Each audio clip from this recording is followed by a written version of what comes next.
নমস্কার শ্রোতা বন্ধুরা, আজকের এই বিশেষ গল্পটি আপনাদের পাঠকদের একজন, যিনি নাম প্রকাশে অনিচ্ছুক, তিনি আমাদের পাঠিয়েছেন। এই গল্পটি এক অসাধারণ, গভীর আবেগে ভরা এবং একই সাথে রোমাঞ্চকর কাহিনী। এমন একটি প্রেম কাহিনী যা সমাজের চোখে নিষিদ্ধ, কিন্তু হৃদয়ের টানে আনস্টপেবল। আপনাদের এই ধরনের গল্প শুনতে ভালো লাগে, আমি জানি। আর এই গল্পটি শোনার পর আশা করি আপনারা আমার কথা বুঝতে পারবেন কেন আমি এই গল্পটি আপনাদের সাথে ভাগ করে নিচ্ছি। গল্পের কোনো এক ফাঁকে আমি আমার ব্যক্তিগত ইমো নাম্বারটি দেব, তাই নাম্বারটি পেতে হলে পুরো গল্পটি মনোযোগ দিয়ে শুনতে হবে। গল্পটা শুরু করার আগে আমি নিজেকে একটু পরিচয় করিয়ে দিই। আমি আপনাদের সঞ্চালক, যে কিনা সবসময় আপনাদের জন্য নতুন নতুন অজানা কাহিনী খুঁজে আনে। এমন কাহিনী যা আমাদের জীবনের প্রতিটা বাঁকে লুকিয়ে থাকে, যা আমরা হয়তো দেখতে পাই না বা দেখতে চাই না। আজকের এই গল্পটিও তেমনই এক চাপা অনুভূতির, এক অসমাপ্ত ভালোবাসার কাহিনী। গল্পের প্রধান চরিত্র আমাদের নায়িকা, ধরা যাক তার নাম অনামিকা। অনামিকা একজন সাধারণ বাঙালি গৃহবধূ। তার স্বামী অরিন্দম একজন ব্যাংক কর্মচারী। তাদের একটি ছেলে রনি, যে কিনা তখন স্কুলে পড়ে। অনামিকার জীবনটা আপাতদৃষ্টিতে খুব সাধারণ ছিল। সকালে ঘুম থেকে ওঠা, সংসারের কাজ, ছেলের স্কুল, স্বামীর যত্ন নেওয়া, আর রাতে আবার একই রুটিন। কিন্তু এই সাধারণ জীবনেই লুকিয়েছিল এক অসাধারণ, নিষিদ্ধ অনুভূতির জন্ম। অনামিকার ছেলে রনির প্রাইভেট টিউশন ছিল। রনির শিক্ষক, ধরা যাক তার নাম রাহুল। রাহুল ছিল অনামিকার প্রাক্তন শিক্ষক, অর্থাৎ তার বাবার শিক্ষক। বাবার মুখে তিনি রাহুলের অনেক গল্প শুনেছিলেন, তার মেধা, তার পড়ানোর ধরন, সব। অনামিকাও ছাত্রজীবনে রাহুলের কাছে প্রাইভেট পড়তেন। সে এক অন্য সময় ছিল। তখন রাহুল ছিল তরুণ, প্রাণবন্ত, আর অনামিকা এক কিশোরী। সেই বয়সে শিক্ষকের প্রতি এক অন্যরকম শ্রদ্ধা, এক টান ছিল, তবে সেই সময়ে সেটিকে শুধু শ্রদ্ধা হিসেবেই দেখে এসেছেন। রাহুলের বাবা, অর্থাৎ অনামিকার প্রাক্তন শিক্ষকের বাবা, তিনি ছিলেন এক সম্মানিত ব্যক্তি। তার নাম ছিল হরিপদবাবু। হরিপদবাবুর এক বন্ধু ছিলেন, ধরা যাক তার নাম প্রবীরবাবু। প্রবীরবাবুর ভাই ছিলেন, যিনি কিনা আবার একজন শিক্ষক।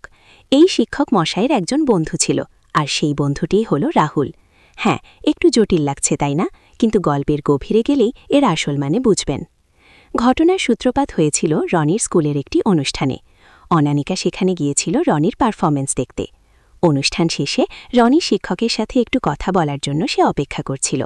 এমন সময় অনামিকা দেখল তার প্রাক্তন শিক্ষক হরিপদবাবু সেখানে উপস্থিত। কিন্তু হরিপদবাবু একা ছিলেন না, তার সাথে ছিলেন এক মধ্যবয়স্ক ভদ্রলোক, যার সাথে হরিপদবাবু খুব ঘনিষ্ঠভাবে কথা বলছিলেন। অনামিকা চিনতে পারল, ইনি ছিলেন প্রবীরবাবু, তার বাবার এক পুরনো বন্ধু। কিন্তু আরও আশ্চর্যের বিষয় হল, প্রবীরবাবুর পাশে দাঁড়িয়েছিলেন এক তরুণ, স্মার্ট যুবক, যার দিকে অনামিকার চোখ আটকে গেল। যুবকটির চোখে মুখে এক অন্যরকম দীপ্তি ছিল। তার কথা বলার ভঙ্গি, তার হাসি, সবটাই অনামিকার মনে এক অন্যরকম অনুভূতি জাগাল। সে যে কে তা অনামিকা বুঝতে পারল না, কিন্তু তার মনের গভীরে এক অজানা টান অনুভব করল। পরের দিন রনির যখন রাহুল স্যারের কাছে পড়তে যাবার কথা, অনামিকা দেখল সেই অচেনা যুবকটি রনির টিউটার হিসেবে এসেছে। অনামিকা প্রথমে একটু অবাক হয়েছিল। সে জানত রনির এখন রাহুল স্যারই পড়াবেন। কিন্তু অরিন্দম, অনামিকার স্বামী, তিনি এসে জানালেন যে রাহুল স্যার হঠাৎ অসুস্থ হয়ে পড়েছেন, তাই তার এক বন্ধু, যে কিনা একই বিষয়ে শিক্ষক, সে কিছুদিন রনিকে পড়াবে। অরিন্দমের মুখে এই কথা শুনে অনামিকার বুকের ভেতরটা ধুকপুক করে উঠল। সে যুবকটিকে আবার দেখল। হ্যাঁ, সেই যুবক। যুবকের নাম অর্ণব। অর্ণব যখন অনামিকার মুখোমুখি হল, তখন তার চোখ দুটি যেন অনামিকার চোখে আটকে গেল। এক গভীর, অতলস্পর্শী দৃষ্টি। অর্ণবের সেই দৃষ্টিতে ছিল এক মিশ্র অনুভূতি, বিস্ময়, আকর্ষণ এবং হয়তো একটু অপরাধবোধক। অনামিকাও সেই দৃষ্টিতে নিজেকে হারিয়ে ফেলল। সেই মুহূর্তে অরিন্দমের উপস্থিতি, রনির উপস্থিতি, সবটাই যেন অর্থহীন হয়ে গেল। শুধু অর্ণবের ওই দু চোখ আর অনামিকার শিল হারানো দৃষ্টি, এইটুকুই রইল। অর্ণব যখন রনিকে পড়াতে শুরু করল, অনামিকা প্রায়ই সেখানে দাঁড়িয়ে থাকত, কখনো জল দিতে, কখনো এমনি। সে অর্ণবের পড়ানোর ধরন দেখত। অর্ণবের প্রতিটি নড়াচড়া, প্রতিটি কথা, সবটাই যেন অনামিকার মনে এক অন্যরকম অনুরণন সৃষ্টি করত। অনামিকা নিজেকে বোঝানোর চেষ্টা করত, এটা কিছু নয়, এটা শুধু তার ছেলে রনির নতুন শিক্ষক। কিন্তু মন তো মানে না। একদিন রিমঝিম বৃষ্টির বিকেল। অরিন্দম সেদিন একটু তাড়াতাড়ি বাড়ি ফিরেছিল। অনামিকা তখন রান্নাঘরে।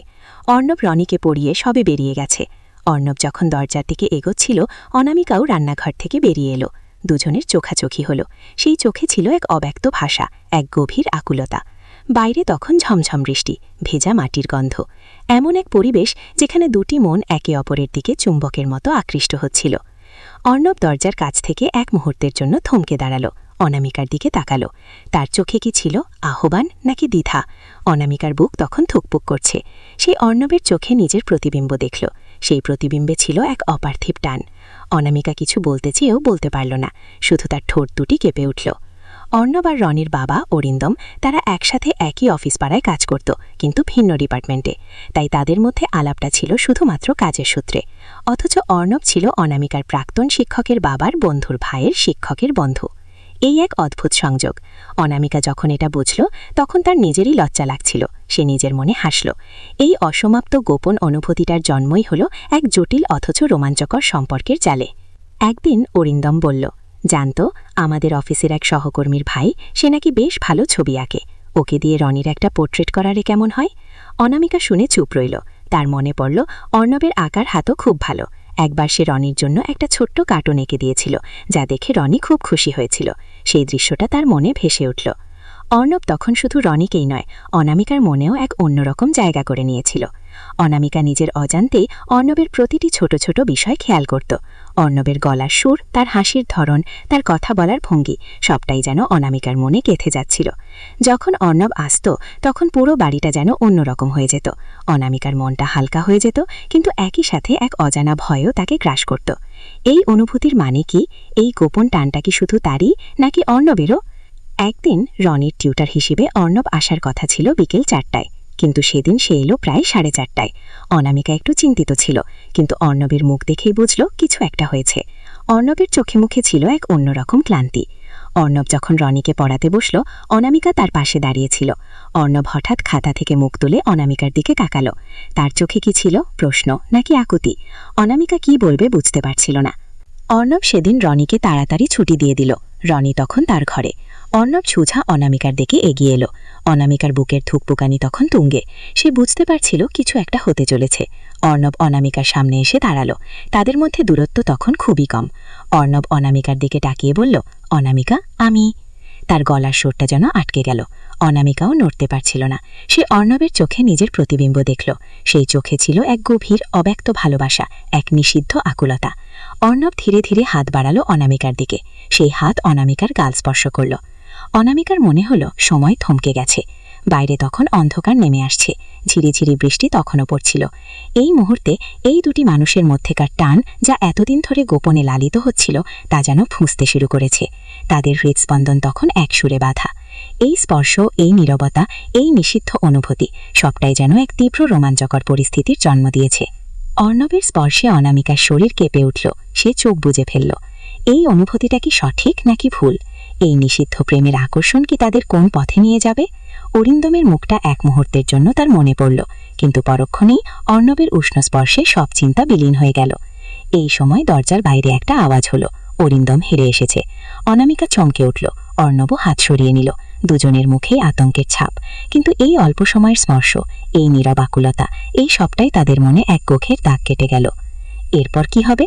এই গোপন সম্পর্কের কি কোনো পরিণতি আছে, নাকি এই টানাপোড়েন, এই নিষিদ্ধ আকর্ষণ তাদের আরও গভীরে টেনে নিয়ে যাবে? আপনারা কি মনে করেন? এই গল্পটি কি এখানে শেষ হওয়া উচিত, নাকি এর পরের ঘটনা জানতে চান? যদি আপনারা এই গল্পের পরবর্তী অংশ শুনতে চান, তাহলে অবশ্যই কমেন্ট করে জানান। আর যদি আমার এই ধরনের গল্প শুনতে ভালো লাগে, তাহলে চ্যানেলটি সাবস্ক্রাইব করতে ভুলবেন না। পরের পর্বে আমরা এই অসমাপ্ত কাহিনীকে এগিয়ে নিয়ে যাব। ততক্ষণ ভালো থাকুন, সুস্থ থাকুন। আমার ব্যক্তিগত ইমো নাম্বারটি পেতে হলে কমেন্টে জানাতে হবে যে আপনারা এই গল্পটির দ্বিতীয় পর্ব শুনতে চান। যারা কমেন্ট করবেন, তাদের মধ্যে থেকে একজনকে আমি আমার ইমো নাম্বারটি দেব।